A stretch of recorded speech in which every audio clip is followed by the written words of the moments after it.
बंदी छोड़ सतगुरु रामपाल जी परमेश्वर जी की जय हो। परमपिता परमात्मा सारी सृष्टि के रचनहार, कुल मालिक, असंख्य ब्रह्मांडों के स्वामी, जगत गुरु, तीनों लोकों में प्रवेश करके सबका भरण पोषण करने वाले राजाधिराज, आत्माधार, नाथों के नाथ, देवों के देव, महादेव, सर्वेश्वर, महेश्वर, मृत्युंजय, अजरो अमर, आदि अनादि सनातनी प्रभु, जगत पिता जगदीश्वर, श्री श्री 1008 की उपाधि के वास्तविक अधिकारी, अकाल मूरत सौद स्वरूपी राम वासुदेव, सर्वगतम ब्रह्म, परम पूज्य, प्रथम पूज्य, परम संत, परम पुरुष, परम धनी, परम दयालु, सत्य कबीर, हक्का कबीर, अल्लाह कबीर, अल्लाह अकबर, बाखबर, अल्लाह ताला, जगत के तारणहार, जगत के मुक्तिदाता, जगत के जगन्नाथ, हारे के सहारे, हिंदुओं के राम, मुसलमानों के अल्लाह, सिखों के वाहेगुरु, ईसाइयों के मसीह, दया के सागर दयानिधि, करुणा के सागर करुणानिधि, स्वयंभू परिभू, संकट मोचन, कष्ट हरण, मंगल करण, दुख भंजन, अविगत कबीर, निर्विकार निर्विषम परमात्मा, अलय अलेख सतगुरु, आदि अनादि सतगुरु, असली मर्यादा पुरुषोत्तम, असली राम, असली कृष्ण, असली घनश्याम, असली मुरारी, राजाओं के राजा, महाराजाओं के महाराजा, शहंशाहों के शहंशाह, सम्राटों के सम्राट, भगवानों के भगवान, अल्लाहों के अल्लाह, प्रभुओं के प्रभु, मसीहाओं के मसीह, सच्चे वाहे गुरु, बाबाओं के बाबा, पीरों के पीर, सेठों के सेठ, जगत सेठ, सावड़सा सेठ, सर्वगुण संपन्न, अनंत कोटि कलाओं के स्वामी, अनंत कोटि ब्रह्मांडों के नायक, योगियों में महायोगी, ध्यानियों में महाध्यानी, सिद्धों में परम सिद्ध, ज्ञानियों में तत्व ज्ञानी, ब्रह्म ज्ञानी, महाज्ञानी, परम ज्ञानी, सर्वश्रेष्ठ ज्ञानी, विज्ञानी, युवा कबीर, समरथ कबीर, असमवात, अमित ओजा, सच्चे रहनुमा, करीम अल्लाह, सुभान अल्लाह, दुनिया के अंतिम पैगंबर, 8 सितंबर 1951 से गांव धनाना, जिला सोनीपत, हरियाणा, भारतवर्ष की पावन भूमि पे प्रकट रियल कल की भगवान श्री नारायण साकार हरि, श्री बाबा साहेब, नूर अनंत परमात्मा, संत शिरोमणि सतगुरु रामपाल जी परमेश्वर जी के चरण कमल में साध संगति से जुड़े हुए आप और हम सभी सत्सेवक भाई बहनों का अनंत कोटि दंडवत प्रणाम। सत्साई भाई और बहनों, दया परमपिता परमेश्वर जी की, सतगुरु रामपाल जी भगवान की, जिनके शुभ आशीर्वाद से, जिनके कर कमल से लिखित पवित्र पुस्तक जीने की राह के ऊपर वीडियो बनाने की श्रृंखला जारी है। इसी श्रृंखला में आज हमारा ये 13वें नंबर का वीडियो है। प्रत्येक वीडियो में गुरुदेव भगवान के आशीर्वाद से हमें भक्ति मार्ग से संबंधित बहुत सारी बातें सुनने, देखने और समझने को मिल रही हैं। भाई और बहनों, जीने की राह कोई सामान्य पुस्तक नहीं है। ये पूर्ण ब्रह्म परमेश्वर जो कि सतगुरु रूप में धरती पे प्रकट हैं, उनके कर कमल से लिखित है, जिस कारण से इस पुस्तक को पढ़ने मात्र से हमारे बहुत सारे विषय विकारों का मर्दन होगा। हमारे बहुत सारे कुसंस्कार इस पुस्तक को पढ़ने मात्र से सुसंस्कारों में परिवर्तित होंगे। और यदि ज्ञान आपके जहन में समा गया, यदि आपने उपदेश ले लिया, तो आपका जीवन ही बदल जाएगा, आपका जीवन ही संवर जाएगा। परमात्मा आपके नरक बन चुके घर को स्वर्ग जैसा बना देगा। आज भले ही आपको यह लग रहा हो कि हमारा घर तो ऑलरेडी स्वर्ग है, लेकिन आगे चलकर आपके बच्चों के संस्कार किस तरफ मुड़ेंगे, इस बात का आपको तनिक आइडिया भी नहीं है। बचपन में बेटा बेटी आपके अधीन होते हैं, जैसा आप कहोगे वैसा ही करेंगे। आप लोगों को लगता है कि बेटा बेटी तो मेरी आज्ञा में चल रहे हैं, लेकिन जब बेटा बेटी अपनी उम्र में आएंगे, स्वयं सोचने समझने लायक हो जाएंगे, अपने पैरों पर खड़े हो जाएंगे, उस समय उन बेटा बेटियों के संस्कार अपने हिसाब से कार्य करेंगे। माता पिता ने चाहे कितने अच्छे संस्कार क्यों ना दिए हैं, यदि उस घर में सतगुरु की भक्ति नहीं है, तो बेटा बेटी के संस्कार, बेटा बेटी के आदर्श, उनके विचार माता पिता के विपरीत हो जाते हैं। अक्सर आपने देखा होगा, माता पिता बहुत ही अच्छे आचार विचार के हैं और बेटा बेटी बहुत ज़्यादा बिगड़े हुए माता पिता की बदनामी का कारण बन जाते हैं। बाप एक नंबर का शराबी है, लेकिन बेटा कभी जर्दे को भी हाथ नहीं लगाता। तो ये संस्कार उसको कहाँ से मिले, ये विचार उनमें कहाँ से उत्पन्न हुए? ये पिछले भक्ति से, जब कभी उनके पिछले मनुष्य जन्म थे, उन जन्मों में उनकी किस प्रकार की भक्ति थी, क्या उनका आचार विचार था, क्या उनका खान पान था, उसी प्रकार से अगले जन्म में संस्कार बनते हैं। तो भाई और बहनों, यदि अपने परिवार को स्वर्ग बनाना चाहते हो, अपने बच्चों के गिरते हुए संस्कारों को उत्तम बनाना चाहते हो, तो आज ही सतगुरु रामपाल जी के YouTube पर सत्संग सुनना शुरू कर दीजिए। मोबाइल सबके हाथ में है। तो अब हम आज के वीडियो में आगे बढ़ते हैं और गुरुदेव भगवान हमें आगे क्या आदेशित कर रहे हैं, क्या निर्देशित कर रहे हैं। पवित्र पुस्तक जीने की राह, पार्ट नंबर 13, पेज नंबर 98। सांसारिक चीचू में ही भक्ति करनी पड़ेगी। यानी जिस दिन आपको ये ज्ञान समझ में आ गया, आपने सतगुरुदेव भगवान से उपदेश ले लिया, उसके बाद परमेश्वर आपके उन संस्कारों को समाप्त कर देगा। आपके भाग्य में आगे आने वाली उन समस्याओं को परमात्मा मिटा देगा जो समस्याएं आगे चलकर आपको परेशान करनी थी, आपकी भक्ति में बाधा उत्पन्न होनी थी। लेकिन उसके बावजूद भी भाई और बहनों, थोड़ी बहुत ची चू तो इस काल के लोक में बनी ही रहेगी। हाँ, अन्य जो सांसारिक लोग हैं, अन्य जो भक्तिहीन लोग हैं, अचानक से कोई दुर्घटना हो गई, पूरा का पूरा परिवार एक्सीडेंट में मर गया, युवा बेटा मर गया, बेटी मर गई, एक्सीडेंट में किसी का हाथ कट गया, किसी की आंख फूट गई, कोई असाध्य रोग हो गया, ये सारी चीजें फिर आपके परिवार में कभी भी घटित नहीं होंगी। हाँ, इतना जरूर है, यदि परिवार के किसी सदस्य के भाग्य में मौत लिखी है और यदि सतगुरु से उपदेश प्राप्त कर लिया तो परमात्मा उसको हल्के में टाल देंगे। थोड़ी बहुत हाथ पैर में कोई चोट लग के रह जाएगी और आप लोगों को भी सतगुरु विश्वास दिला देगा कि बेटा, यदि आज आप मेरी शरण में ना होते, यदि आज आपका परिवार मेरी शरण में ना होता तो आपके ऊपर ये पहाड़ जैसी आपत्ति आनी थी, आपका परिवार शमशान बन जाना था। बाकी भाई और बहनों, ये काल का लोक है, ये पृथ्वी लोक, इसको मृत्यु लोक कहते हैं। ये दुखों का सागर है, दुखों का सागर। थोड़ी बहुत समस्या तो हम भक्तों पर भी आजीवन रहेगी और वो समस्या जरूरी भी है। अगर परमात्मा ने इस काल लोक में भगत के परिवार को सतलोक जैसा बना दिया तो फिर भगत सतलोक जाने की नहीं सोचेगा। फिर काल का एक बहुत भयंकर जाल है, जरा सा सुख होते ही फिर वो पीछे के दुख भुला देता है और भगत को लगता है कि क्या करेंगे सतलोक में चलकर, मेरा तो यही सतलोक बन गया, मेरे तो गुरुजी ने ठाठ कर दिए। और धीरे धीरे आपका वो भाव, आपकी वो श्रद्धा भक्ति से और भगवान से धीरे धीरे कम होने लगेगी, जो आपके फिर से विनाश का कारण बन जाएगी। इसलिए परमात्मा आपको ऐसा कोई भी सुख नहीं देगा जो सुख आपके लिए बाधा उत्पन्न कर दे मोक्ष मार्ग में। इसलिए गुरुदेव कहते हैं कि सुख के माथे पत्थर पड़ो जो नाम हृदय से जाए, और बलिहारी उस दुख के ऊपर जो पल पल नाम रटाए। हल्का फुल्का दुख, हल्का फुल्का संकट कभी कभार गुरुदेव अपनी तरफ से देगा उस भगत को, जिस भगत का परमात्मा ने इसी मनुष्य शरीर में पूर्णतया उद्धार करना होगा, मोक्ष करना होगा। तो थोड़ी बहुत सांसारिक ची चू आप और हमारे शरीर में या घर में बनी रहेगी, लेकिन वो सांसारिक परेशानी, वो शारीरिक परेशानी हम भक्तों को भक्ति में बाधा उत्पन्न नहीं करेगी, हमारे को गुरुजी से जोड़ के रखेगी। जैसे कहते हैं ना कि मीठा मीठा दर्द है, मीठा मीठा दर्द है, वो मीठी मीठी परेशानी वो जरूरी है हमारी भक्ति को सफल होने के लिए। तो क्या कह रहे हैं गुरुदेव, इससे संबंधित गुरुदेव ने एक छोटी सी कथा भी सुनाई है। सांसारिक ची चू में ही भक्ति करनी पड़ेगी। एक थानेदार घोड़ी पर सवार होकर अपने क्षेत्र में किसी कार्यवश जा रहा था। जून का महीना था, दिन के 1 बजे की गर्मी और हरियाणा प्रांत। एक किसान रहट से फसल की सिंचाई कर रहा था। पहले लाइट नहीं होती थी, पहले ये मोटर वगैरह नहीं होती थी। किसान बैलों से चड़स के माध्यम से जो है पानी निकाला करते थे, या फिर रहट होते थे। रहट यानी एक लंबी सी पुली होती थी, उसके ऊपर छोटी छोटी बाल्टी नुमा लोहे के जो है सांचे वेल्ड कर दिया करते थे और बैलों के द्वारा फिर कुएं के अंदर से पानी निकाला जाता था। तो इस प्रकार के साधन थे पहले खेतों में सिंचाई करने के, कुओं से पानी निकालने के। तो वो पानी निकाला जा रहा था, बैलों द्वारा कोलों की तरह रहट को चलाया जाता था। बाल्टियों की लड़ी यानी चैन जो पुली यानी चक्री के ऊपर चलती थी, जिससे कुएं से पानी निकलकर खेत में जाने वाली नाली में गिरता था। रहट के चलने से जोर जोर की ची चू की आवाज हो रही थी। दरोगा तथा घोड़ी दोनों प्यास से व्याकुल थे। थानेदार ने पानी पीने तथा घोड़ी को पिलाने के लिए रहट की ओर प्रस्थान किया। रहट से हो रही जोर जोर की ची चू की आवाज से घोड़ी फड़क कर यानी डर कर दूर भाग गई।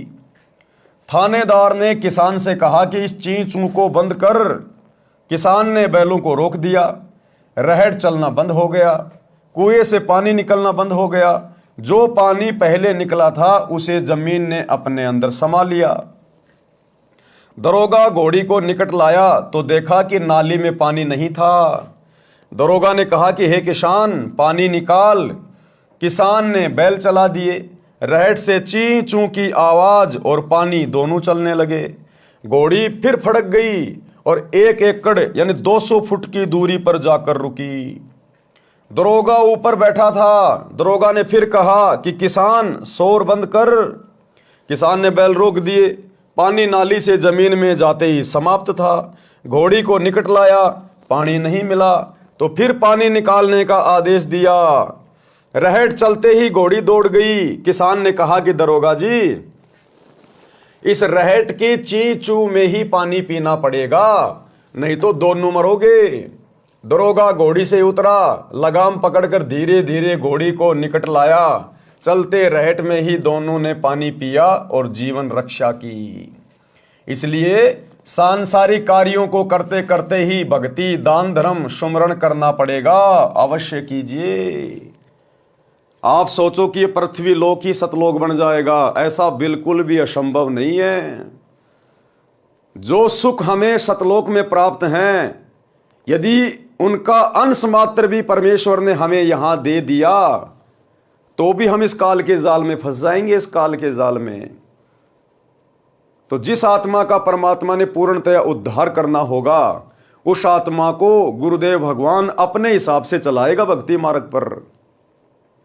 क्योंकि हॉस्पिटल में डॉक्टर की शरण में जाने के बाद फिर मरीज की नहीं चलती।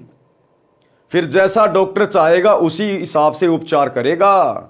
मरीज के रोने धोने से, चीखने चिल्लाने से डॉक्टर कभी जल्दबाजी नहीं करेगा, अपने ट्रीटमेंट को चेंज नहीं करेगा। तो अध्यात्म का डॉक्टर है सतगुरु, और सतगुरु ने देखना है कि ये भगत किस प्रकार से इस काल के लोक में टिककर भक्ति करेगा, क्योंकि सतगुरु अंतर्यामी होते हैं।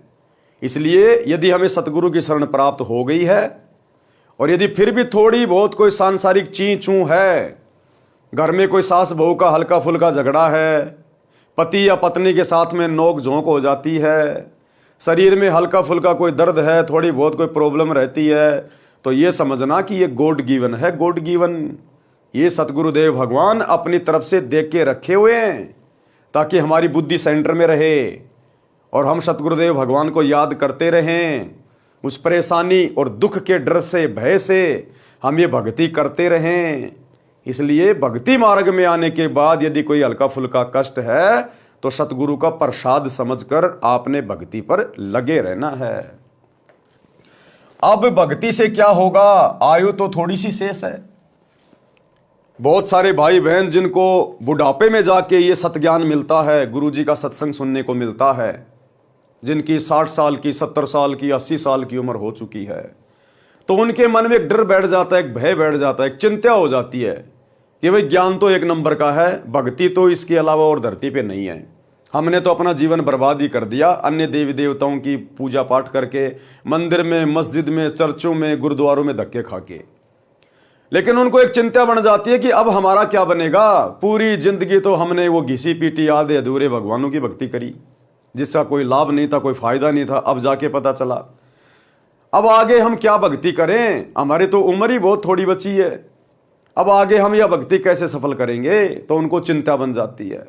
तो गुरुदेव भगवान समझा रहे हैं एक छोटी सी कहानी के माध्यम से कि आपकी चाहे 90 साल की उम्र क्यों ना है, आपकी मृत्यु चाहे 2 दिन बाद ही क्यों ना है, यदि आपने ये भक्ति स्वीकार कर ली, यदि आपने सतगुरु से उपदेश ले लिया और सतगुरु से उपदेश लेते ही यदि आपका शरीर भी छूट गया, तो भी आप इस भक्ति से वो धन लेके जाओगे, आप वो फायदा उठाओगे जो फायदा 100 वर्ष वो आधे अधूरे भगवानों की भक्ति करते करते भी आप जी नहीं उठा पाए।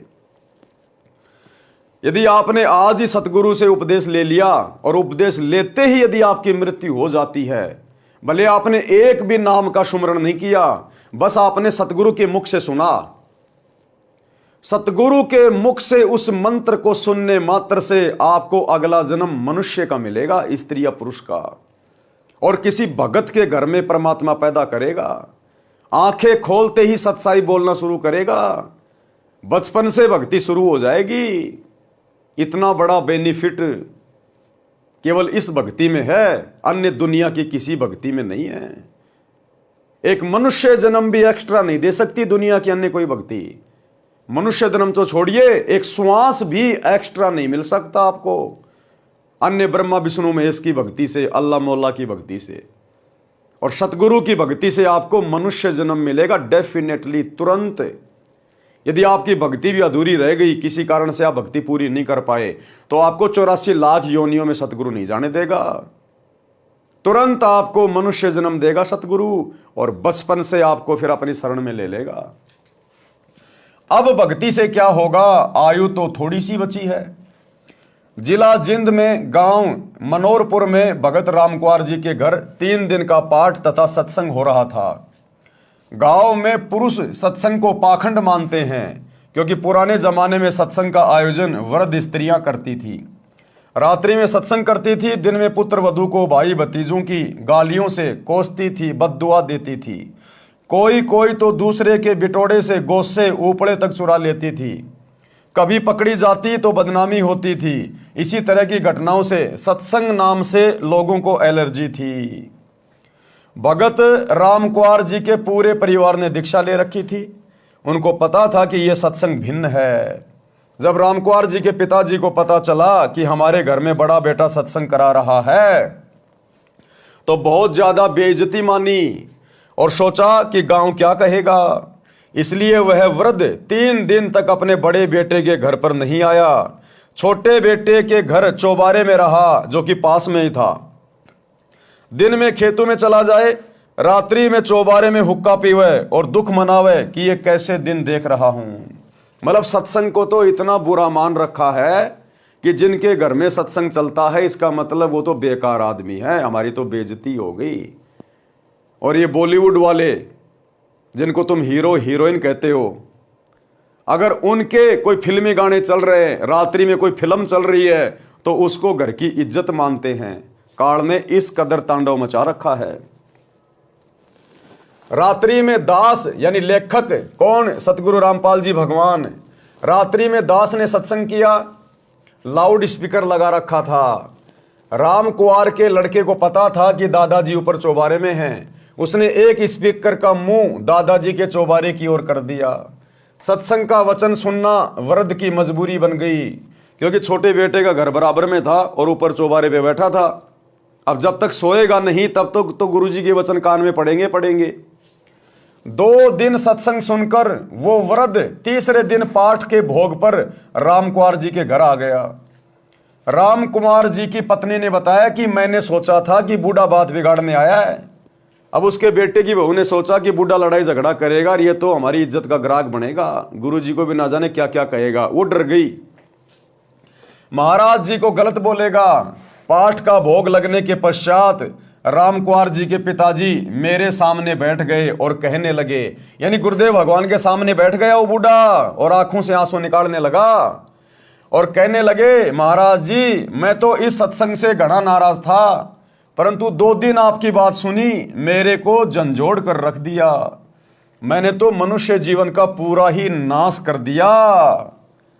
यानी मैंने तो केवल 2 के 4 बनाए। अपने बच्चों के लिए दिन रात मेहनत करके बैल की तरह मैंने तो जमीन खरीद दी, मकान बना दिए, और मैं तो अपने आप को धन्य समझ रहा था। आज आपके सत्संग से पता चला मैंने तो मेरा जीवन बर्बाद कर लिया, बर्बाद। अरे जिस विशेष कार्य के लिए मेरे को परमात्मा ने मनुष्य जन्म दिया था, उसकी तो मैंने शुरुआत भी नहीं की। और मैं तो अपने आप को पोता पोती वाला मान रहा था, अपने आप को कार कोठी वाला मान रहा था कि मेरे सब बेटे शादीशुदा हैं, उनके बच्चे हो गए, सब ने अलग अलग मकान बना लिए। मैंने तो अपना जीवन बर्बाद कर दिया भक्ति की शुरुआत ना करके। मैंने तो मनुष्य जीवन का पूरा ही नाश कर दिया। मैंने 8 एकड़ जमीन और मोल ली, दोनों बेटों को पाला पोसा, दिन रात खेती के काम में लगा रहा। आपके विचारों से पता चला है कि मैंने तो जीवन नाश कर दिया। अब 75 साल की आयु हो चुकी है, अब भक्ति से क्या बनेगा। ये बात कहकर वह वृद्ध रोने लगा।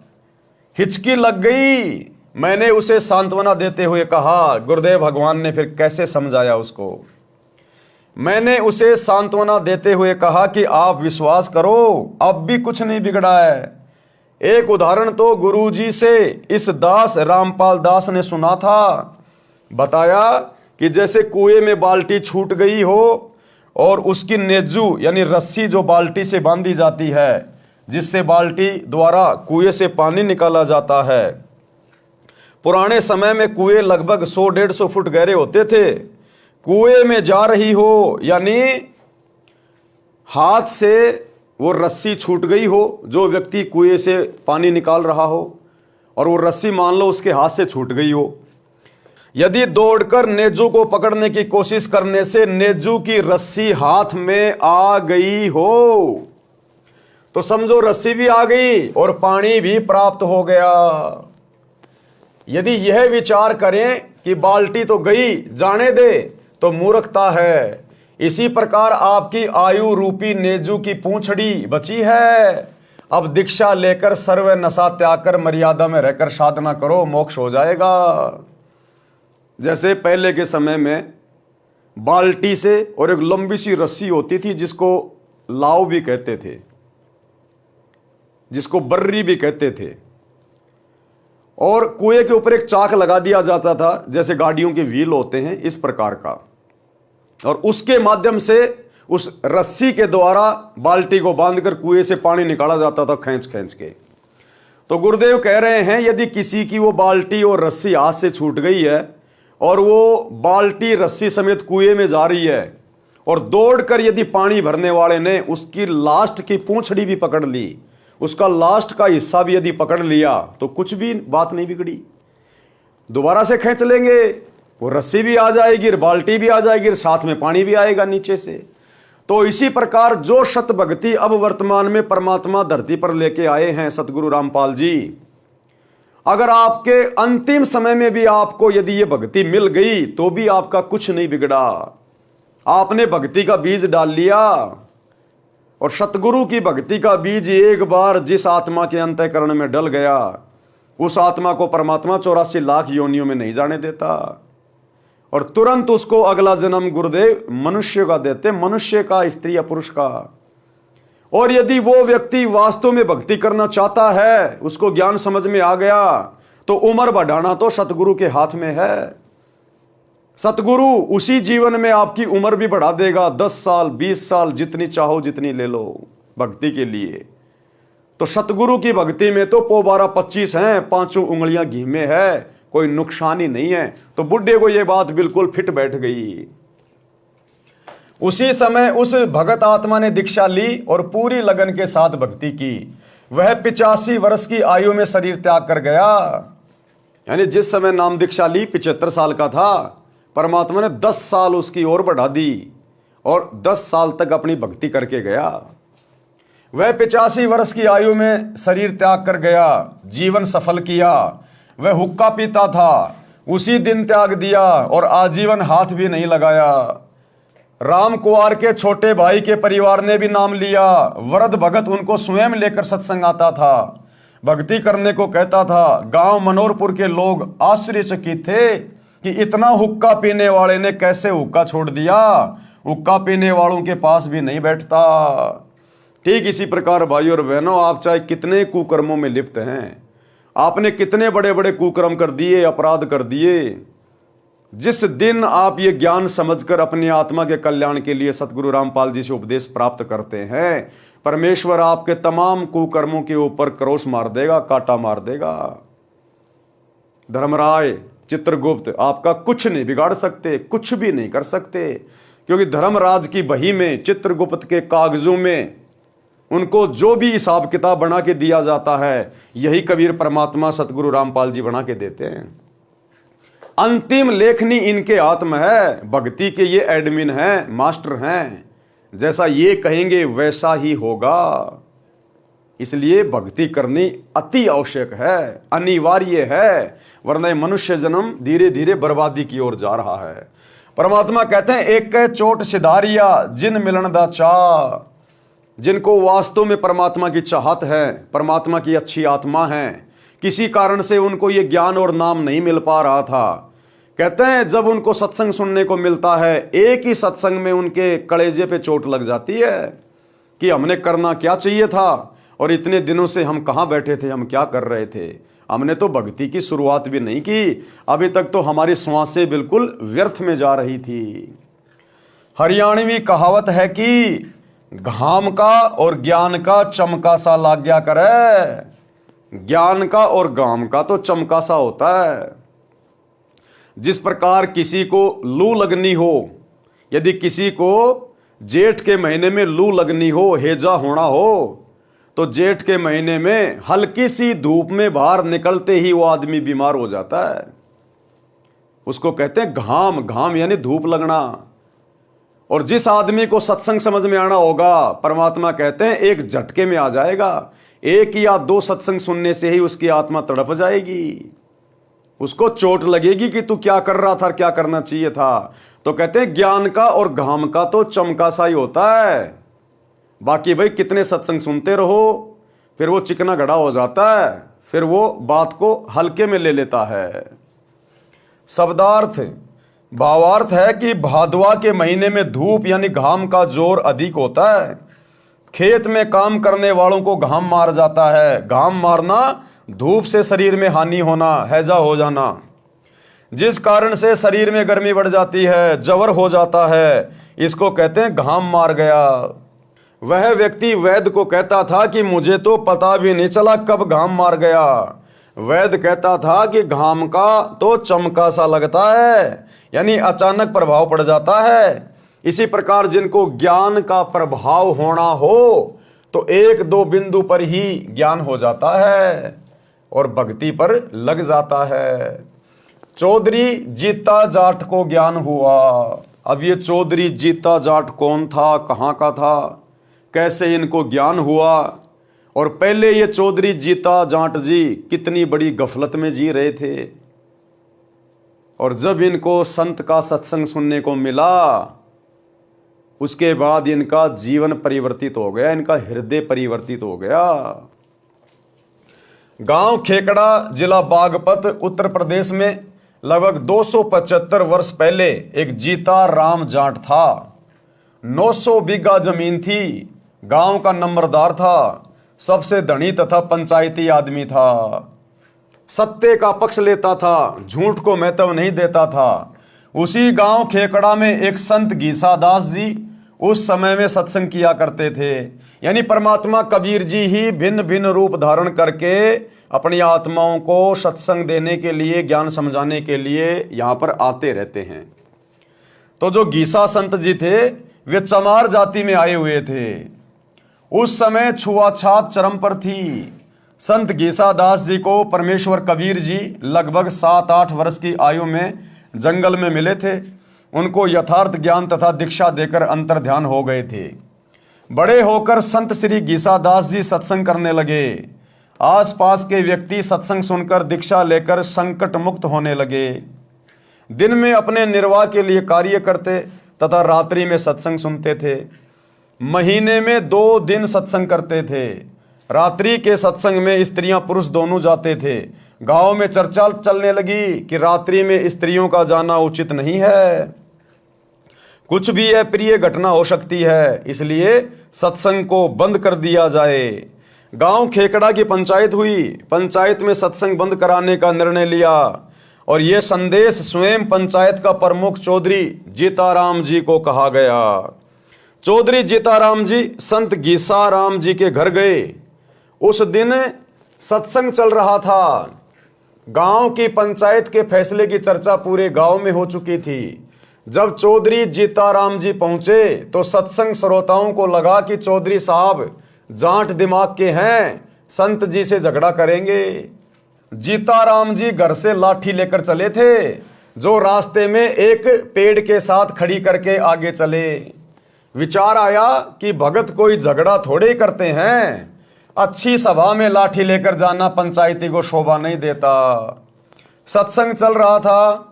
चौधरी साहब ने विचार किया कि कुछ इसकी बात सुनता हूं, फिर कह सुन लूंगा। यानी वो जीताराम चौधरी संत गीसा जी के सत्संग में ये सोचकर बैठ गया कि पहले इनका सत्संग सुन लेता हूं, क्या सत्संग करते हैं ये, बाद में निपटूंगा इनसे, ये कहकर पीछे की तरफ बैठ गया। सत्संग में वही ज्ञान बताया गया जो आप जी हरलाल जी के प्रकरण में पढ़कर आए हैं। चौधरी साहब तो भावुक हो गए, आंखों से आंसुओं की धारा बह चली। उठकर संत गीसा जी के चरणों में सिर रख दिया और कहा कि हे गुरुदेव, मुझ अपराधी को मारो चाहे छोड़ो, गलती बहुत बड़ी कर दी है। क्या गलती कर दी कि आप जैसे महापुरुष के प्रति मन में दोष पैदा करके, आपके साथ में लड़ाई झगड़ा करने के मकसद से, आपके साथ में मार पिटाई करने के मकसद से मैं नीच यहां पर आया हूं। मैं तुच्छ जीव सत्संग बंद करने का आदेश लेकर आया हूं। क्षमा करो प्रभु, आप दिल खोलकर सत्संग करो, कोई नहीं रोकेगा। संत गीसा जी ने कहा कि चौधरी साहब, जो काम करने आए थे वो कीजिए। जीता जाट फिर रोने लगा और बोला, क्षमा करो, मुझे दीक्षा दो। चौधरी जीताराम जाट जी भगत बन गए, स्वयं भी रात्रि में सत्संग सुनने लगा। गांव खेकड़ा के घर घर में चौधरी साहब जीतराम जाट की संत गीसाराम जी की शरण में जाने की निंदा होने लगी कि भैया चौधरी को भेजा था संत गीसा जी का सत्संग बंद करवाने के लिए, और वो तो उसका चेला बन के बैठ गया। तो संत जीता जी की निंदा होने लगी पूरे गांव में कि काहे का चौधरी है, काहे का पंचायती है।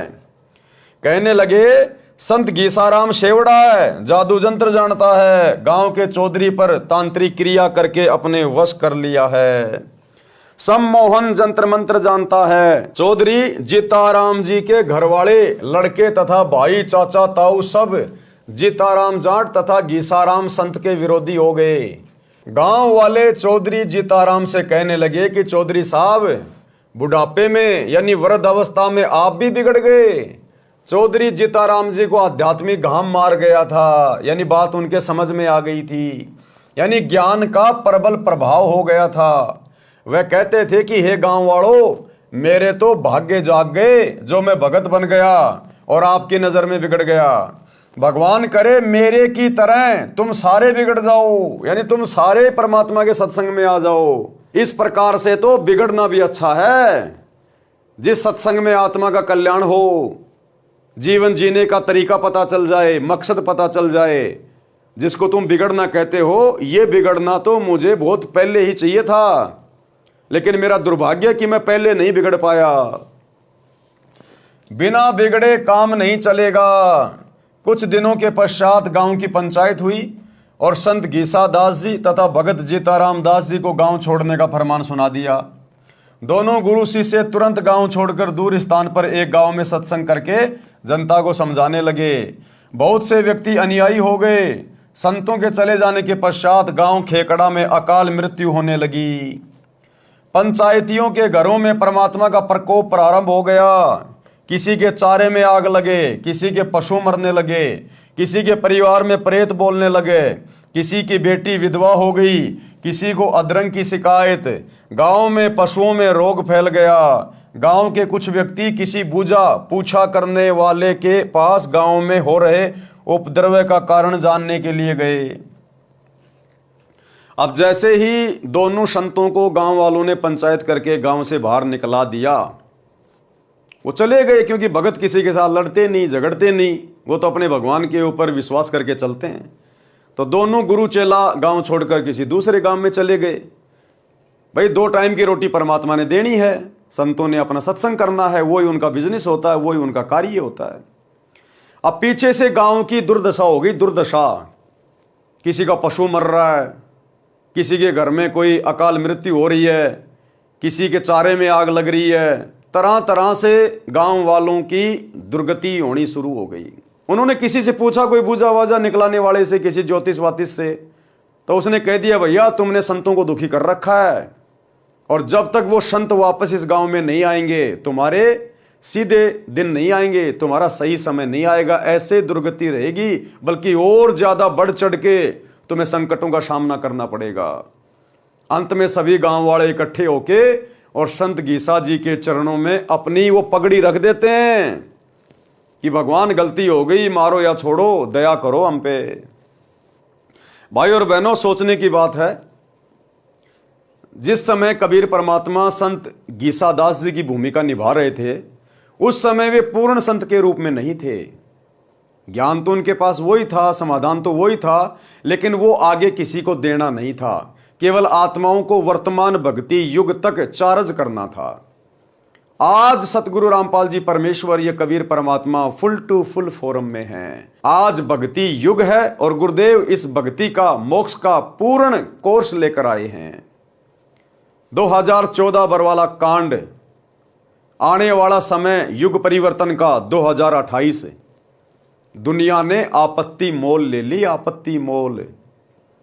सेम टू सेम यही सिचुएशन आने वाले 3 से 4 वर्षों में अकेले भारत की नहीं, पूरी दुनिया की होने जा रही है।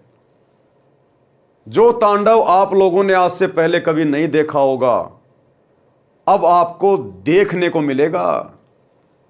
जगह जगह सूखा पड़ेगा, अकाल, अतिवृष्टि, अनावृष्टि, ओलावृष्टि, युद्ध होगा, महायुद्ध होगा, जगह जगह महामारियां आएंगी, भूकंप आएंगे।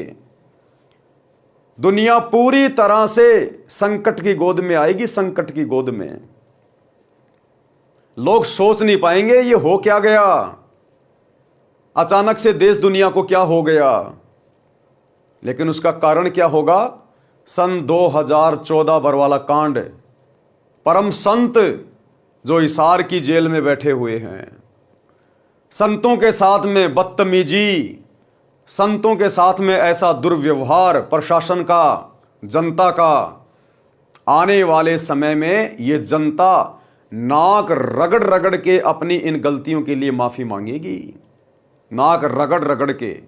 और जैसा कि दास बहुत पहले आप लोगों को बता चुका है, आने वाले समय में इस देश को बचाने के लिए देश के शीर्ष नेता सतगुरु रामपाल जी के पैर पकड़ कर लेके आएंगे, पैर पकड़ कर। जैसे कि मीराबाई को उस राणा ने अपनी नगरी से निकाल दिया था। मीराबाई दुखी होकर वृंदावन में चली गई थी, पीछे से उस राणा की नगरी में अकाल पड़ा, भयंकर दुर्भिक्ष। पता चला, किसी ज्योतिष ने बताया कि आपने किसी संत को दुखी कर रखा है, जब तक वो संत वापस नहीं आएगा तेरी नगरी में ठीक ठाक नहीं होगा कुछ भी। पता चला कि मीरा थी वो संत जिसको नगरी से बाहर निकाल दिया गया था। इसी प्रकार ज्योतिष ने गांव वालों को बताया कि आपने किसी संत को दुखी कर रखा है, जब तक वो संत वापस नहीं आएंगे आपके गांव में आप लोग इसी प्रकार से परेशानियों में रहोगे। तो आने वाले समय में भाई और बहनों, युग परिवर्तन 2028। अभी दुनिया को 2 टाइम की रोटी बड़े मजे से मिल रही है, काम धंधा बड़े अच्छे से चल रहा है, इसलिए आवास नहीं हो रहा। लेकिन ज्ञान से इंसान को आगे का पता चलता है। भविष्यवाणियां पहले से हो चुकी हैं, और भविष्यवाणियां हो ना हो, परम संत के साथ में, परम संत स्वयं परमात्मा होता है जो सतगुरु रूप में धरती पे आकर प्रकट होकर ज्ञान देता है, लीला करता है। उनके साथ में ऐसा दुर्व्यवहार इस देश ने और देश की जनता ने अपने पैर के ऊपर कुल्हाड़ी मारी है। ठीक वही लीला, वही घटनाएं फिर से वर्तमान में दोहराई जाएंगी 2028 के आसपास। गांव के कुछ व्यक्ति किसी पूछा करने वाले के पास गांव में हो रहे उपद्रव का कारण जानने के लिए गए। बूझा वाले ने बताया कि आपके गांव में 2 संत भगत रहते थे, वे गांव से चले गए हैं, वे वापस आएंगे तो गांव बसेगा, अन्यथा उजड़ जाएगा। उन व्यक्तियों ने गांव में आकर पंचायत करके सब बात बताई। गांव के गणमान्य व्यक्ति संत भगत को वापस लाने के लिए उस गांव में गए। भगत जीता दास ने गुरुजी गीसा दास जी से कहा कि लगता है गुरुदेव यहां से भी निकलवाने गांव वाले आ गए हैं, देखो वे आ रहे हैं। संत गीसा दास जी बोले, रख लो चद्दर कंधे पर, चलते बनेंगे। इतने में गांव के चौधरी निकट आ गए और अपने अपने सिर के साफे यानी खंडवे, वो पगड़ी संत गीसा व भगत जीता जी के चरणों में रख दिए। सब लोग बोले, महाराज जी गलती क्षमा करो, आपके आने के पश्चात गांव उजड़ने लग रहा है, बचाया जाए तो बचा लो, नहीं तो हम भी यहीं आपके पास ही रहेंगे। उस गांव के व्यक्ति भी इकट्ठे हो गए। सारी घटना का पता चला। वर्तमान गांव वाले कहने लगे कि चौधरियों, तुम बसोगे तो हम उजड़ेंगे। जब से ये दो देवता गांव में आए हैं, गांव में किसी की तू तू मैं भी नहीं हुई। 2 बार बारिश हो चुकी है, देखो फसल लहरा रही है। खेकड़ा वालों ने विशेष विनय की तो दोनों महापुरुषों ने लौटने की हाँ कर दी और वर्तमान गांव वालों से कहा कि हम समय समय पर आते रहेंगे। प्रत्येक पूर्णमासी को आप खेकड़ा आया कीजिए, परमात्मा कबीर जी सब ठीक रखेंगे। दोनों महापुरुषों के आते ही पूरे गांव में पूर्ण शांति हो गई। पशु धन स्वस्थ हो गया। अगले दिन भारी बारिश हो गई। किसान लोग फूले नहीं समा रहे थे। 36 बिरादरी खुश थी। सब उपद्रव बंद हो गए। आज तक उस गांव में संत गीसा दास जी तथा भगत जीता दास जी के नाम के मेले लगते हैं। संत गरीबदास जी ने कहा है कि गरीब जिस मंडल साधु नहीं, नदी नहीं गुंजार, तज हंसा वो देसड़ा जहां यम की मोटी मार। अर्थात जिस क्षेत्र में महात्मा गुरुजन नहीं होते और नदी आसपास न बह रही हो, हे भगत उस देश को त्याग दे, वहां काल की भयंकर प्रताड़ना है। लेकिन भाई और बहनों, हम जितने भी भगत भाई बहन हैं, जहां जहां भी रह रहे हैं, यदि हमारे आसपास कोई नदी वगैरह नहीं है, यदि आसपास में कोई संत नहीं है, तो हमने डरने की जरूरत नहीं है। हमने उस जगह को छोड़ने की या त्यागने की जरूरत नहीं है। आज तो हम खुद भगत हो गए। आज तो गुरुदेव ने हमारे को खुद को संत बना दिया। यहाँ के आचार्य शंकराचार्य मुल्ला मौलवी से तो लाख गुना अच्छे भक्ति मार्ग में आप और हम हैं। हमारे कारण आने वाले समय में दुनिया को राहत मिलेगी, दुनिया को फायदा मिलेगा। और नदी वदी की जरूरत नहीं है। आजकल जमीन खोद के ट्यूबवेल वगैरह लगा के आजकल पानी निकालने के बहुत सारे स्रोत हैं। और भगत यदि रेगिस्तान में बैठ के भी सत भक्ति करेगा, परमात्मा वहां भी बारिश से ढेर लगा देगा पानी का। इसलिए आप और हम भक्तों ने ऐसी कोई चिंता करने की आवश्यकता नहीं है। इसलिए हे पाठक जनों, जब भी जिस आयु में सतगुरु मिल जाए, भक्ति प्रारंभ कर देना। संत गरीबदास जी ने कहा है कि गरीब चली गई सो जान दे, ले रहती को राख। यानी तेरी जितनी उम्र चली गई है जाने अनजाने में, भक्ति के बिना तूने अपना जितना समय बर्बाद कर दिया उसको भूल जा। उसके विषय में ज्यादा चिंतन मनन मत करना। ले रहती को राख। अब आगे तेरी जितनी जिंदगी बची है उसको भक्ति में लगा। उतरी लाओ चढ़ाइयो, करो अपूठी चाक। भावार्थ, हे मानव, जो आयु बिना सतगुरु मिले बीत चुकी है वह तो व्यर्थ गई। उसकी चिंता छोड़कर सच्ची लगन से शेष बची आयु में भक्ति करके कल्याण करवा ले। भक्ति पर लगने के पश्चात सांसारिक कार्य भी आसान हो जाएंगे। जैसे कुएं से पानी निकालते समय नेजू यानी बाल्टी से बंधी रस्सी चक्कर से उतर जाती तो बाल्टी को खींचना कठिन हो जाता था। नेजू यानी रस्सी को फिर से चक्कर पर चढ़ाकर बाल्टी खींचना बहुत आसान हो जाता है। सतगुरु के शरण में आने से पहले लाव यानी रस्सी चक्कर से उतरी हुई के समान पानी निकालना कठिन हो रहा था। उसी प्रकार सब कार्य कठिनता से बन रहे थे। भक्ति शुरू करते ही कार्य आसानी से बनने लगे। जैसे रस्सी चक्कर पर चढ़ने के पश्चात पानी आसानी से निकलता है। ये विचार नहीं करना चाहिए कि अब तो आयु कम रहती है, अब क्या भक्ति करेंगे। जब भी सत्संग से ज्ञान हो जाए उसी आयु में दृढ़ता व लगन से भक्ति पर लग जाना चाहिए। भावार्थ, जो आयु चली गई उसकी चिंता छोड़कर शेष की रक्षा करो, यानी भक्ति दान सेवा में लगा दो। जैसे पुराने समय में कुएं से खेती की सिंचाई के लिए चमड़े की चड़स प्रयोग होती थी, जिसमें 2-3 क्विंटल पानी भर जाता था। उसको काठ की चक्री के ऊपर लाव यानी मोटी रस्सी चढ़ाकर बांधकर खींचते थे। यदि लाव चक्री से उतर जाती थी, फिसल जाती थी, तो उसे खींचना कठिन हो जाता था। उसको जैसे तैसे पुनः चक्री पर चढ़ाया जाता था, जिससे चड़स को बाहर निकालना आसान हो जाता था, जो उससे लाभ लेने का यथार्थ तरीका है। इसलिए हे मानव, यदि गुरु शरण नहीं ली तो आपकी लाव उतरी पड़ी है। जीवन का प्रत्येक कार्य मुसीबत बना खड़ा है। उस जीवन की लाव को पुनः चक्री पर चढ़ा लो, यानी अपने आप को सतगुरु की शरण में ले आओ। सतगुरु रामपाल जी भगवान के सत्संग सुन के उनके शरण में आ जाओ। अपने लाव को चक्री पे चढ़ा लो, फिर चलाओ, आसान हो जाएगा। यानी गुरु जी की शरण लेकर अपने जीवन की राह को आसान बनाओ। उसके लिए भाई और बहनों, आप भाई बहनों के लिए गुरुदेव भगवान ने बहुत ज़्यादा मेहनत करके अपने कीमती समय में से कुछ समय निकालकर ये पवित्र पुस्तकें लिखी हैं। दिन रात गुरुदेव भगवान परमार्थ के लिए निस्वार्थ भाव से सत्संग कर रहे हैं, आप और हम आत्माओं को जगाने के लिए। देखो, हम भी आप जैसे ही थे। हमारी सतगुरु रामपाल जी से कोई यारी दोस्ती रिश्तेदारी नहीं थी, हम तो जानते भी नहीं थे। ये हरियाणा के, हम कहीं के, ये किस जाति में आए, हम किस जाति में आए, हमारा कोई लेना देना नहीं। लेकिन हमने भी इनके सत्संग सुने, मोबाइल पे, टीवी पे, पुस्तकें पढ़ी, तो पता चला कि हम तो अपना जीवन बर्बाद कर रहे हैं बिना सतगुरु की सच्ची भक्ति के। और हम तुरंत ज्ञान को समझकर गुरुदेव की शरण में आ गए। तो इसी प्रकार भाई और बहनों, परमात्मा के सत्संग किसी विशेष के लिए नहीं होते हैं।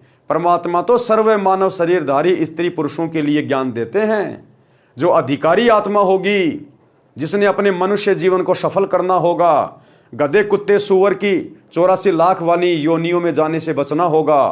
और इस जन्म में यहाँ रहते सहते जब तक उसकी उम्र है, यदि उसने प्राकृतिक आपदाओं से, शारीरिक परेशानियों से या अन्य काम धंधे की मुश्किलों से बचना है, तो भाई सतगुरु की शरण अति शीघ्र ग्रहण कर लेनी चाहिए। अन्यथा आने वाला समय युग परिवर्तन का है, वैसे भी बहुत बुरी बीतने वाली है।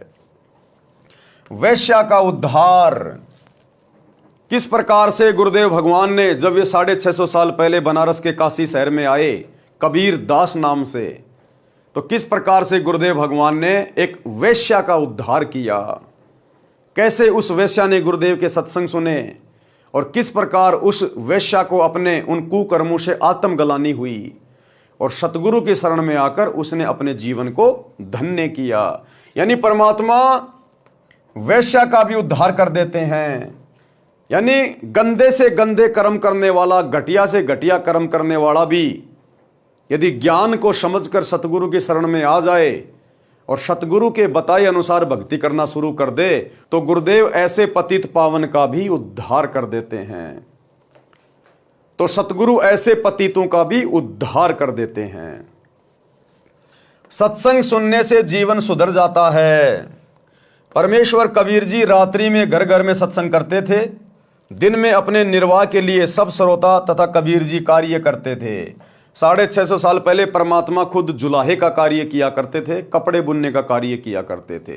तो दिन में अपना कार्य करते थे और ज्यादातर रात्रि में सत्संग किया करते थे, क्योंकि रात्रि में सब फ्री होते थे। एक रात्रि में सत्संग चल रहा था। थोड़ी दूरी पर काशी शहर की प्रसिद्ध वेश्या चंपाकली का आलीशान मकान था। उस रात्रि में वेश्या को ग्राहकों का टोटा था, जिस कारण से इंतजार में जाग रही थी। उसको परमात्मा कबीर जी के मुख कमल से प्रिय अमृतवाणी सुनाई दी। सत्संग में बताया गया कि मानव यानी स्त्री या पुरुष का जीवन बड़े पुण्यों से प्राप्त होता है। जो स्त्री पुरुष भक्ति नहीं करते, दान सेवा नहीं करते, वे परमात्मा के चोर हैं। गीता अध्याय 3 श्लोक 12 में भी कहा है कि जो व्यक्ति परमात्मा से प्राप्त धन का कुछ अंश दान धर्म में लगाए बिना ही पेट भरता रहता है, वह तो परमात्मा का चोर ही है। जो मानव चोरी, डकैती, ठगी, वैश्यागमन करते हैं, वे महापराधी हैं। जो स्त्रियां वैश्या का धंधा करती हैं, वे भी महापराधी हैं। परमात्मा के दरबार में उनको कठिन दंड दिया जाएगा। मानव जीवन शुभ कर्म करने तथा भक्ति करने के लिए प्राप्त होता है। अब वो बेटी, वो बहन वहां बैठकर अपने घर की छत पे और रात्रि के समय शांत माहौल में सत्संग सुन रही थी। और परमात्मा ने बताया, कबीर चोरी जारी वैश्यावर्ती कभू न करियो कोई, पुण्य पाई नर देही ओछी ठोर न खोई। शब्दार्थ, हे मानव, चोरी जारी यानी पर स्त्री गमन, वैश्यावर्ती यानी पर पुरुषों से धन के लोभ में स्त्री का संभोग करना कोई भी ना करना। ये मानव शरीर स्त्री या पुरुष का बहुत पुण्य से प्राप्त हुआ है। इससे पाप कार्यों को करके गलत स्थान पर जाकर नष्ट मत कर, शुभ कर्म कर, गुरु धारण करके अपना कल्याण करवाओ। मानव शरीर प्राप्त प्राणी को चाहिए कि सर्वप्रथम पूर्ण गुरु की शरण में जाकर दीक्षा प्राप्त करे। आधे अधूरे गुरुओं की शरण में जाने से, भक्ति करने से, दान धर्म करने से आपकी आत्मा का कल्याण नहीं हो सकता। आपके प्रारब्ध में, आपके भाग्य में जो संकट आने हैं वो नहीं कट सकते। ये कार्य केवल परम संत कर सकता है, दूसरा धरती पे कोई नहीं कर सकता। मानव शरीर प्राप्त प्राणी को चाहिए कि सर्वप्रथम पूर्ण गुरु की शरण में जाकर दीक्षा प्राप्त करे, और एक समय में पृथ्वी पर केवल एक ही पूर्ण गुरु होता है। फिर आजीवन गुरुजी की मर्यादा में रहकर साधना तथा सेवा दान धर्म करता रहे, अपना दैनिक कार्य भी करे, परंतु सारी बुराई त्याग दे। यानी बुराइयों से मतलब है किसी भी प्रकार का नशा ना करे, मांस वगैरह ना खाए, कोई जीव हत्या ना करे, अन्य किसी भी देवी देवता की पूजा पाठ ना करे, किसी भी मंदिर में, मस्जिद में, चर्च में, गुरुद्वारे में भक्ति के भाव से ना जाए कि यहां पर भगवान बैठा होगा और मुझे कुछ लाभ हो जाएगा। जैसा गुरुदेव भगवान कहें केवल उतना ही करना होता है। जो भक्ति क्रिया गुरुदेव बताएं केवल वही करनी होती है। ये ज्योतिष वातिष के चक्कर में पड़ना, पंडित मुल्लाओं के चक्कर में पड़ना, अपना भविष्य दिखाना, ये बिल्कुल भी नहीं करना।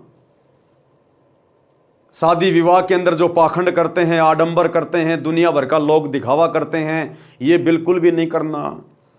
तो जब आप सतगुरु रामपाल जी परमेश्वर जी से नाम दीक्षा लोगे, आपको कुछ नियम बताए जाएंगे। शुरुआत में 21 नियम, आपने उन 21 नियमों का पूर्णतया मर्यादा में रह के पालन करना होता है। उसके बाद देखो सतगुरु के हाथ धर्मराज के दरबार से अपने भगत को छीन के ले आएगा। सतगुरु इतना सक्षम है। अपना दैनिक कार्य भी करे परंतु सर्व बुराई त्याग दे, उसका कल्याण अवश्य होता है। अध्यात्म ज्ञान के अभाव में मानव, स्त्री पुरुष केवल धन उपार्जन को अपना मुख्य लक्ष्य बनाकर जीवन सफर को तय करता है। यदि आपके पास अरब खरब तक धन संपत्ति है तो आपने पूरे जीवन में अटपट छल कपट करके संग्रह की है और अचानक मृत्यु हो जाती है। सारे जीवन का जोड़ा धन तो यहीं रह गया, साथ तो शरीर भी नहीं गया, साथ गए तो वे पाप जो पूरे जीवन में उस धन के संग्रह में हुए थे। काया तेरी है नहीं, माया कहां से होए, गुरु चरणों में ध्यान रख इन दोनों को खोए। कि है नादान प्राणी, ये शरीर भी तेरा नहीं है, ये भी तेरे साथ नहीं जाएगा। फिर जो तूने धन जोड़ रखा है, जो माया का तूने संग्रह कर रखा है, भला वो तेरे साथ कैसे जाएगी? इस बात पे ठंडे दिमाग से विचार कर। और कहते हैं गुरु चरणों में ध्यान रख इन दोनों को खोए, केवल उतना ही उपार्जन कर जिससे तेरा भरण पोषण हो जाए, तेरी आवश्यक इच्छाओं की पूर्ति हो जाए। कबीरा सब जग निर्धना, धनवंता ना कोई, धनवंता सो जानिए जा पे राम नाम धन होए। परमात्मा कह रहे हैं इस संसार में जिसके पास पूर्ण गुरु की पूर्ण भक्ति नहीं है, वो धनी होकर भी निर्धन है, निर्धन। कबीरा सब जग निर्धना, धनवंता ना कोई। क्योंकि परमात्मा के दरबार में भक्ति धन देखा जाएगा, ये सांसारिक धन नहीं चलता। अरे पाकिस्तान का पैसा हिंदुस्तान में नहीं चलता, हिंदुस्तान का पैसा अमेरिका में नहीं चलता, तो यहां का ये नकली पैसा परमात्मा के दरबार में कैसे चलेगा? उस परमात्मा की करेंसी है भक्ति धन। तो कहते हैं कबीरा सब जग निर्धना, धनवंता ना कोई, धनवंता सो जानिए जिसके पास राम नाम धन होए। अब ये राम नाम का धन क्या है? राम का जिक्र आते ही हमारा दिमाग जाएगा दशरथ पुत्र रामचंद्र जी, श्री राम, जय जय राम। वो तो केवल उसके शरीर का नाम था, राम केवल उसके शरीर की पहचान थी। असल में राम कौन है? जो रामचंद्र जी से भी पहले था। कहते हैं राम राम सब जगत बखाने, आदि राम कोई बिरला जाने। अरे श्री रामचंद्र जी से पहले भी तो इंसान थे। श्री रामचंद्र जी तो त्रेता युग में जन्मे थे, उससे पहले तो सतयुग था। सतयुग के भी तो इंसान थे, तो सतयुग वाले तो जानते नहीं थे कि राम कौन है, क्योंकि श्री रामचंद्र जी का जन्म तो त्रेता युग में हुआ था। तो सतयुग के प्राणी तो जानते नहीं थे कि ये राम क्या चीज है। तो यहां पर जो राम शब्द है ये उस कबीर परमात्मा का उपमात्मक नाम है, शक्ति बोधक नाम है। राम, राम यानी वो मालिक, वो अल्लाह, वो खुदा, वो भगवान, वो गॉड। कहते हैं उसकी भक्ति जब तुझे मिलेगी, जब वो सतगुरु रूप में धरती पे आता है जैसे आज आए हुए हैं, और उस समय तुझे वो जो दीक्षा देंगे, जो भक्ति विधि बताएंगे, जो तुझे यज्ञ धर्म दान सेवा करना बताएंगे, वो जब तू मर्यादा में रह के करेगा, उस नाम का जाप करेगा, तो वो है राम नाम धन, यानी भक्ति धन। राम नाम धन यानी सच्चे सतगुरु की भक्ति से अर्जित किया गया धन।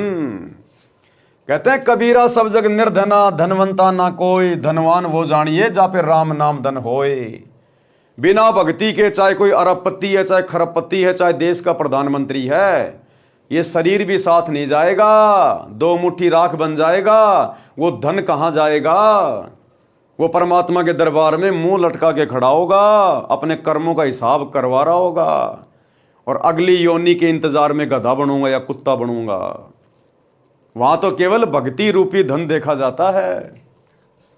भावार्थ, जिस काया को यानी शरीर को रोग मुक्त कराने के लिए मानव अपनी संपत्ति को भी बेचकर उपचार कराता है, कहा है कि काया भी आपके साथ नहीं जाएगी, माया की तो बात ही क्या है। पूर्ण गुरुजी से दीक्षा लेकर दिन रात्रि भक्ति कर, गुरुजी के बताए ज्ञान को आधार बनाकर जीवन की राह पर चल, काया तथा माया से मोह हटाकर भक्ति धन संग्रह कर। हे मानव का पिछला इतिहास देख ले। सर्व सोने की लंका थी, रावण से रणधीरम, यानी रावण जिसकी पूरी लंका, जिसके पूरे महल सोने से बने हुए थे, और एक नंबर का बलवान था, पावरफुल था, शक्तिशाली था, रिद्धि और सिद्धियां थी उसके पास में।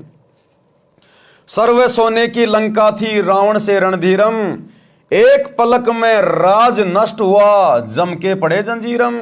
बिना सच्चे सतगुरु की भक्ति के, बिना सच्चे सतगुरु की शरण के, वो रावण जिसकी पूरी लंका सोने की थी, एक पलक में राज विराजे, एक पलक में वो राज्यहीन हो गया। उसकी वो मौज मस्ती, उसकी रिद्धियां सिद्धियां, ऐशो आराम एक पलक में धरी की धरी रह गई। तो कहते हैं एक पलक में सब नष्ट हुआ और जम के पड़े जंजीरम, और यमराज की भेंट चढ़ गया। अब यमराज उसको गधा बनाएगा, कुत्ता बनाएगा, सूअर बनाएगा, गंदी नाली का कीड़ा बनाएगा उस रावण को, क्योंकि पूरी जिंदगी उसने पाप ही किए, उसने पाप ही इकट्ठे किए, धन की ताकत में, अपने शरीर की ताकत में, रिद्धि और सिद्धियों की ताकत में, जबकि वो तो शंकर भगवान का सबसे बड़ा भगत था। रावण के जैसी भक्ति शंकर जी की कोई नहीं कर सकता, जिसने 10 बार अपने हाथ से अपने सिर काटकर अपने इष्ट शंकर जी के चरणों में रख दिए।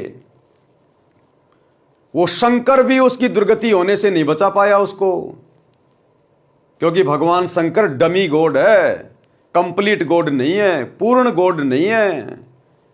ये कर्मों से अधिक नहीं दे सकते, जितना किया है उतना ही दे सकता है। ये अपने भगत को सद्बुद्धि नहीं दे सकते, क्योंकि ये तीनों भगवान खुद दुर्बुद्धि के शिकार हैं, काल के अधीन हैं। तो भगवान शंकर की भक्ति रावण जैसी कोई नहीं कर सकता। और जब उसकी ऐसी दुर्गति से कुत्ते वाली मौत हुई, तो वर्तमान के शंकर जी के भगत समझ लेना, वही विचार कर लेना तुम्हारे साथ में क्या बनेगी, इस जन्म में नहीं तो किसी अगले जन्म में। ये पीछा छूटेगा केवल पूर्ण गुरु की शरण में आकर सत भक्ति करने से, अन्यथा इंसान को सद्बुद्धि भी नहीं आ सकती। सद्बुद्धि क्या होती है? अरे भगवान शंकर को खुद को सद्बुद्धि नहीं भाई। आपने सुख सागर पढ़ा होगा, किस प्रकार से काम वासना से प्रेरित होकर और मोहिनी के पीछे पीछे जंगल में चल दिए। भगवान शंकर का वीर्यपात हो गया, इतने काम वासना में आरूढ़ हो गए।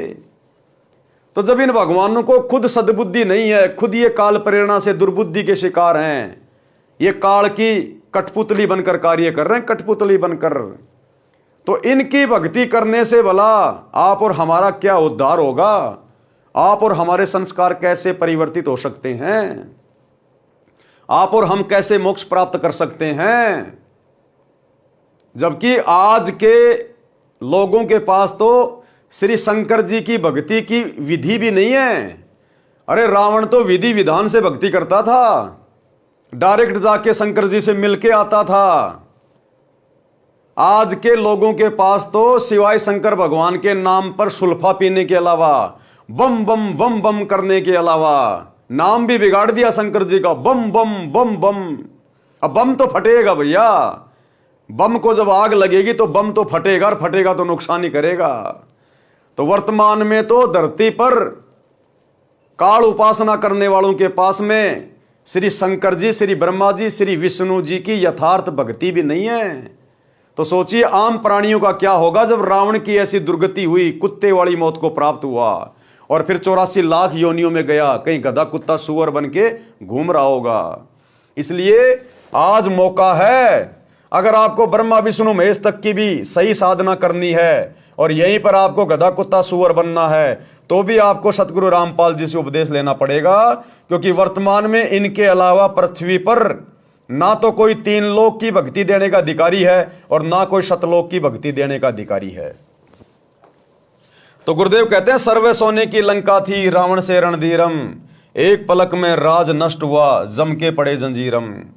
गरीब भक्ति बिना क्या होत है, भ्रम रहा संसार, रति कंचन पाया नहीं रावण चलती बार। कि बिना भक्ति के ये पूरी दुनिया भ्रमणा में भटक रही है। वो रावण, उसके जैसी भक्ति तुम नहीं कर सकते। कहते हैं जाते समय मरते समय एक रति भर भी सोना लेके नहीं जा सका। तो फिर आजकल के युवा लड़के युवा लड़कियां बिना ज्ञान के हैं 5,000 रुपए का चांदी का ब्रासलेट बना लिया, दिन में 3 बार हला ला के दिखाएंगे दुनिया को। छोटी मोटी 1,000-2,000 की कोई कानों में पहन ली, या बहुत बड़ा कोई धनवान होगा तो आजकल जैसे सोशल मीडिया पे देखते हैं हम, 2-4 किलो सोना अपने गले में सर्पों की तरह लटका के घूमते रहते हैं, दिखाते रहते हैं। कहते हैं रावण की बिल्डिंग, रावण का महल 48 किलोमीटर ऊंचा था, 48 किलोमीटर ऊंचा। वो एक रत्ती भर भी नहीं लेके जा सका, पूरा का पूरा सोने का था, वो पूरा का पूरा सोने का। अब मन में शंका पैदा हो जाएगी, रावण का महल 48 किलोमीटर लंबा कैसे हो सकता है? भैया सतयुग में 100 से 150-150 फुट के व्यक्ति थे, 100 से लेकर 150-150 फुट के व्यक्ति। और आज आप सब देख रहे हैं दुनिया की सबसे ऊंची बिल्डिंग कहां है? आप सब बता दोगे, दुबई में है। क्या नाम है? बुर्ज खलीफा नाम है। कितनी ऊंची है? 1 किलोमीटर ऊंची है, 1 किलोमीटर ऊंची। और आज आदमी की हाइट कितनी है? एवरेज हाइट लेके चलते हैं 5.5 फुट। आज इंसान की हाइट है 5.5 फुट, और बिल्डिंग कितनी ऊंची बना दी आज? 1 किलोमीटर ऊंची। तो रावण की हाइट थी 150 फुट उस समय सतयुग में, सभी की 100 फुट 150 फुट। तो उनकी हाइट के हिसाब से 48 किलोमीटर की बिल्डिंग कोई ज्यादा ऊंची है क्या? जब आज का 5 फुट का इंसान और 1 किलोमीटर लंबी बिल्डिंग बना सकता है, तो 150 फुट के इंसान 48 किलोमीटर ऊंची बिल्डिंग बनाना उनके लिए कोई बड़ी बात नहीं है। और उस समय तो वैसे भी भक्ति की शक्ति से सारे काम होते थे, सिद्धियों से सारे काम होते थे, सिद्धियों से। आजकल हम लोग विज्ञान का सहारा लेके लिफ्ट लगा के ऊपर जाते हैं, रावण अपनी सिद्धि शक्ति से जाता था उड़ के। जिस प्रकार रावण ने 33 करोड़ देवी देवताओं के ऊपर हमला किया, अपनी पूरी राक्षस सेना को अपनी सिद्धि शक्ति से आसमान में उड़ा के लेके गया। तो भैया जब आपको ये सत्संग सुनने को मिलेंगे सतगुरु रामपाल जी के, तब आपको पीछे का इतिहास भी याद आएगा, आपको पता चलेगा। आजकल बस हम अपने आसपास किसी को 5 फुट का, 6 फुट का, ज्यादा ज्यादा कोई 7 फुट का एक आधा, हम सोच लेते हैं ओ हो दुनिया का सबसे लंबा आदमी।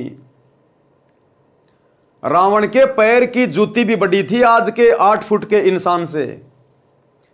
रावण के पैर की जूती की लंबाई भी आज के 10 फुट के इंसान से बड़ी थी। तो भैया भक्ति इतिहास को हम लोग भूल चुके हैं। सतगुरु रामपाल जी के सत्संग सुनना शुरू कर दीजिए। दाना दाना गिन रखा गुरुदेव ने, प्रमाणित हुआ भाई नहीं, प्रमाणित। तो कहते हैं आज के इंसान के पास तो है ही क्या, हद मार के किसी के पास में 2 किलो होगा, 3 किलो होगा। रावण की तो 48 किलोमीटर ऊंची बिल्डिंग पूरी सोने की थी, और वो सुई की नोक जितना भी मरने के बाद साथ नहीं लेकर जा सका। तुम किसके भरोसे बैठे हो? अगर वास्तव में कोई भक्ति धन है, असली कोई सोना है, असली चांदी है, तो सतगुरु रामपाल जी की भक्ति है, यही धन हमारे साथ जाएगा। भावार्थ, संत गरीबदास जी ने भी इसी बात का समर्थन किया है कि भक्ति बिना जीव को कोई लाभ नहीं होता। माया जोड़ने के लिए आजीवन भटकता रहता है। श्रीलंका के राजा रावण के पास अनंत धन सोना आदि था, परंतु संसार त्याग कर जाते समय 1 ग्राम सोना भी साथ नहीं ले जा सका। सतभक्ति सत्य पुरुष की न करने से यमदूतों के द्वारा बेल यानी हथकड़ी बांधकर ऊपर यमराज के पास ले जाया गया, नरक में डाला गया। इसलिए हे मानव, अशुभ कर्मों से डर, सत्य भक्ति गुरु धारण करके कर, तब तेरा पीछा छूटेगा। नहीं तो दुर्गति दुर्गति है, यहां भी और शरीर छूटने के बाद ऊपर भी। शंका समाधान करते हुए परमेश्वर कबीर जी ने सत्संग में बताया कि आध्यात्मिक ज्ञान के न होने के कारण अच्छे व्यक्तियों से भी पाप हुए। जब उन्होंने सत्संग सुना तो सर्व अपराध त्याग कर भक्ति करके अपना कल्याण कराया है। परमात्मा कबीर जी ने बताया कि मेरे पास साधना के वे यथार्थ मंत्र हैं जो सर्व पापों को नष्ट कर देते हैं। यानी वो गणिका, वो वैश्या बहन जो अपने घर की छत पे बैठ के सत्संग सुन रही थी, परमात्मा उसी आत्मा को टारगेट कर रहे थे, क्योंकि मालिक जानी जान है, अंतर्यामी है, किस आत्मा को किस समय और किस तरह से अपने शरण में लेना है। तो परमेश्वर उस आत्मा को टारगेट करके सत्संग सुना रहे थे।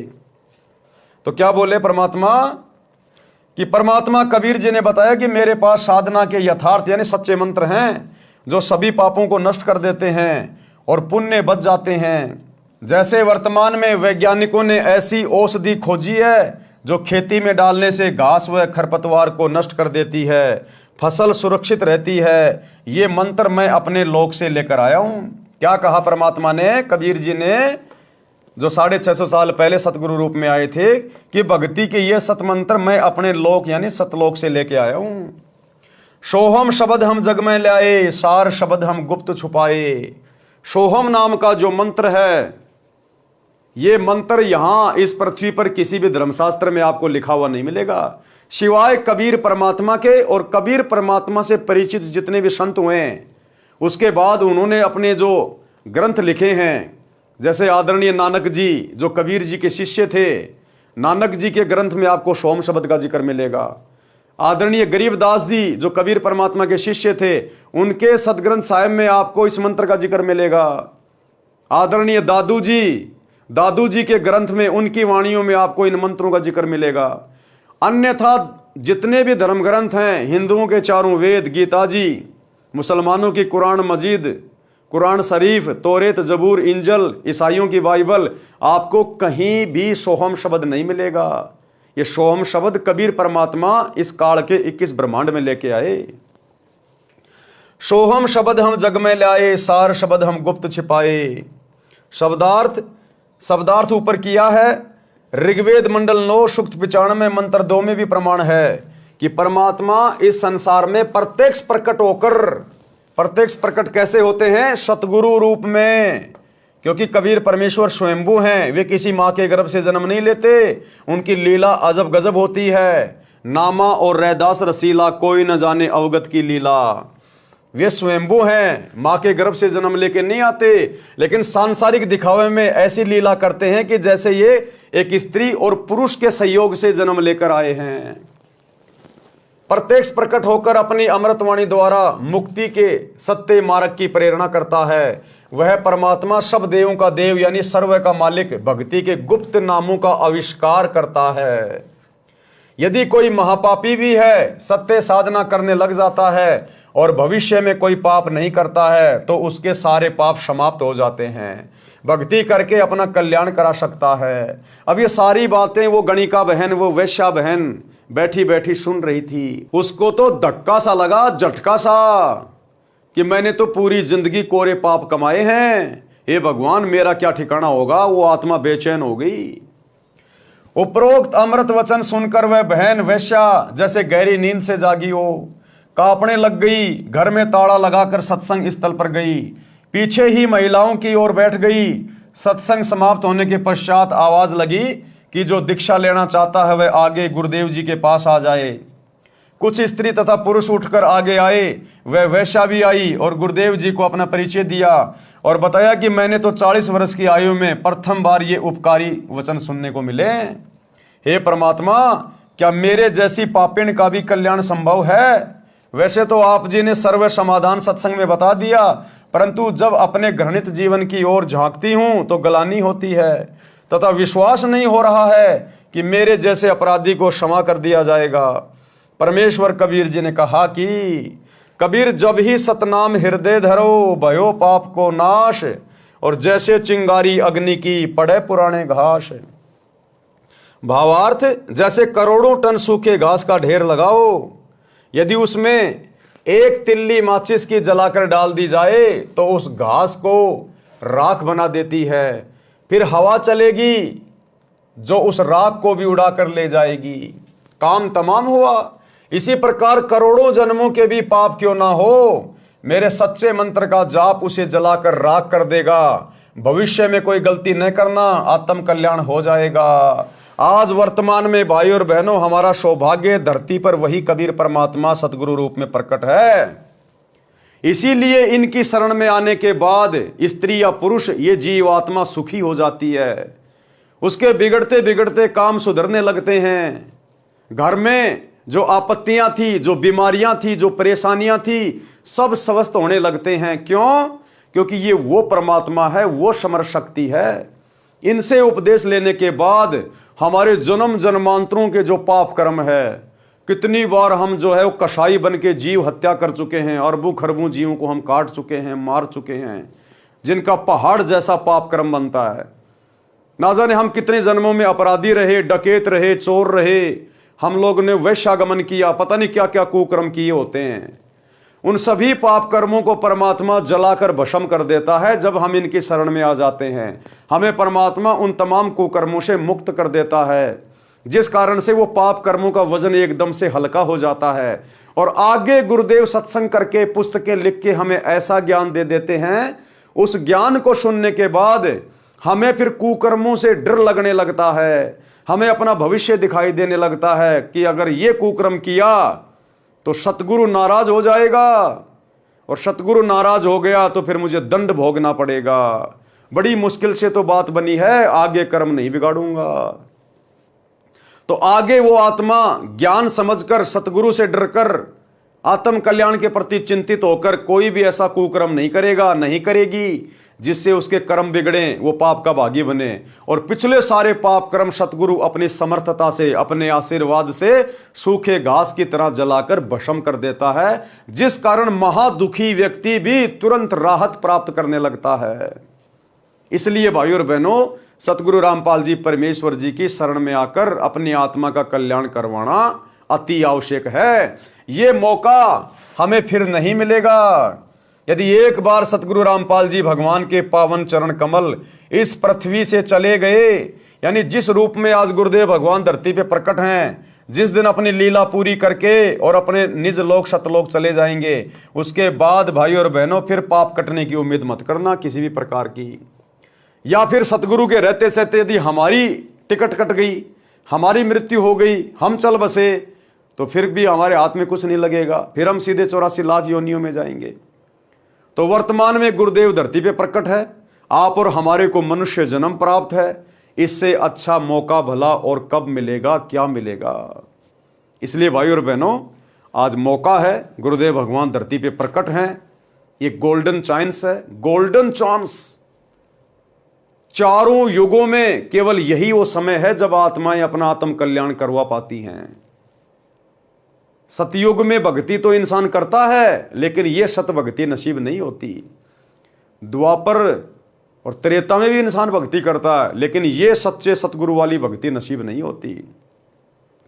और यदि हम सतगुरु की बात को सुन भी लेते हैं, मान भी लेते हैं, तो हमें सुख इतने होते हैं उन युगों में, हमारे पुण्यों के कारण हम सतगुरु की भक्ति को सीरियस नहीं लेते, जिस कारण से भी हमारा मोक्ष नहीं हो पाता। अब आ गया चौथा युग, कलयुग। हमारे जितने भी वो पुण्य कर्म थे हमने खा लिए, खर्च कर लिए, राजा महाराजा बन के, सेठ बन के। अब ये चौथा युग आ गया, कलयुग। हमारे पुण्य समाप्त, अब बच गए पाप कर्म। पाप कर्म से आएंगे दुख, परेशानियां, आपत्तियां। तब ये आत्मा रोती है, फिर ये जाती है मंदिर में, मस्जिद में, मेलों में, संतों के पास में। और काल ने जगह जगह नकली संत बैठा रखे, नकली संत ठग बैठा रखे, पाखंडी, शास्त्र विरुद्ध साधना बताने वाले लाखों, और एकमात्र सच्चे परमात्मा की सत भक्ति बताने वाले एकमात्र सतगुरु रामपाल जी भगवान। तो भाई इनकी शरण में वही आ पाएगा जो पूर्व जन्मों का संस्कारी होगा। परमात्मा कहते हैं सकल पदार्थ है जग माही, कर्म हीन नर पावत नाई, भाग्य बिना नर पावत नाई। तो भाई अरबों खरबों की जनसंख्या में से कोई भाग्यवान आत्मा होगी जो सतगुरु के सत्संग सुनकर इनकी शरण में आकर और इस काल के भयंकर जाल से अपना पीछा छुड़वाएगी। तो वर्तमान में मौका है, आपको मनुष्य जन्म प्राप्त है और सतगुरु धरती पर प्रकट है सत भक्ति लेकर। भयंकर दाव है, भयंकर दाव। ये कोई योग या संयोग नहीं है। वर्तमान में आप जितने भी भाई बहन हैं पृथ्वी पर, स्त्री या पुरुष जितने भी हैं, 7 अरब या 8 अरब, ये बड़े सौभाग्य से मनुष्य जन्म प्राप्त हुआ है। सभी आत्माओं के पुण्य बहुत भयंकर हैं, तभी तो सतगुरु के समकालीन आप और हमारे को जन्म मिला है। नहीं तो हमारे दादा परदादा चले गए, उनके दादा परदादा चले गए, सतगुरु के दर्शन भी नहीं कर पाए। और आज तो गुरुदेव भगवान ने ऐसी दया कर दी आप और हमारे ऊपर, घर बैठे अपने सत्संग भेज दिए। जेब से मोबाइल निकालो, यूट्यूब पे जाके सर्च करो, सत्संग सतगुरु रामपाल जी भगवान, सृष्टि रचना सतगुरु रामपाल जी भगवान। और ये दुनिया भर के फालतू के वीडियो, रील्स वगैरह, शॉर्ट वीडियो वगैरह, एंटरटेनमेंट के वीडियो वगैरह, फालतू की अश्लील फिल्में, ये दुनिया भर के ये उल्टे कुकर्म जो करते हो ना, जो केवल तुम्हारे कर्म ही बिगाड़ सकते हैं। थोड़ा थोड़ा समय निकाल के सतगुरु के सत्संग सुनना शुरू कर दो। परमात्मा धरती पे आया हुआ है, परमात्मा। ये बातें उस समय तुम्हारे दिल में घर करेंगे जब एक बार सत्संग सुनना शुरू करोगे। ज्ञान से ही ज्ञान होता है, ज्ञान से ही ज्ञान। आंखें मलते रह जाओगे फिर अगर ज्ञान समझ में आ गया तो, कि ये भगवान कहां अंधेरे में सो रहे थे, अगला जन्म गधे कुत्ते सूअर का था अगर सतगुरु रामपाल जी की शरण में नहीं आ जाते तो भाई और बहनों, समझदार होगा वो तो विचार करेगा, बुद्धि विवेक से काम लेगा। जिस चिंतन मनन के लिए, सोचने विचारने के लिए परमात्मा ने हमें ये बुद्धि दी है, ये मनुष्य जन्म दिया है, जानवरों से अधिक हमारे को ये बुद्धि दी है, वो तो इस बुद्धि का सदुपयोग करेगा गुरुदेव के सत्संग सुन के। अन्यथा वही जानवरों वाले कर्म करता करता, बच्चे पैदा किए, बच्चों का पालन पोषण किया, खाया पिया, मौज मस्ती मारी, और अंत समय में किसी टायर के नीचे आके फूट के मर गया, या किसी हॉस्पिटल में किसी बीमारी से तड़प तड़प के मर गया। वो तो वही कर्म करते हुए जाएगा संसार से जो जानवर करते हुए जा रहे हैं। तो उसमें जानवर में तो फिर कोई अंतर नहीं हुआ, अगले जन्म में फिर उसको जानवर ही बनना है। लेकिन यदि आप समझदार हैं तो गुरुदेव के सत्संग सुनना शुरू कर दें और अपने इस अनमोल मनुष्य जन्म को, जो यहां की किसी भी संपत्ति से जिसको तोला नहीं जा सकता, इतना कीमती है ये। अगर हीरे का पहाड़ भी एक तरफ रख दिया जाए और ये मनुष्य जन्म दूसरी तरफ रख दिया जाए तो इस मनुष्य जन्म का वजन ज्यादा है उस हीरे के पहाड़ का नहीं, क्योंकि हम इससे अपना आत्म कल्याण करवा सकते हैं। सतगुरु के साथ विमान में बैठ के शतलोक जा सकते हैं। तो भाइयों और बहनों, आज के वीडियो में हम केवल इतना ही लेंगे। कल रात्रि 8 बजे रंका बंका की कथा, ये क्या कथा है, रंका बंका कौन थे, कैसे इनको सतगुरु की शरण मिली और कैसे इन्होंने अपने जीवन को आबाद किया, तो ये कथा हम कल रात्रि 8 बजे गुरुदेव के आशीर्वाद से पढ़ेंगे। तब तक गुरुदेव भगवान हम सबको आज्ञा दे, इजाजत दे, सद्बुद्धि दे, आशीर्वाद दे। बंदी छोड़ सतगुरु रामपाल जी भगवान की जय हो।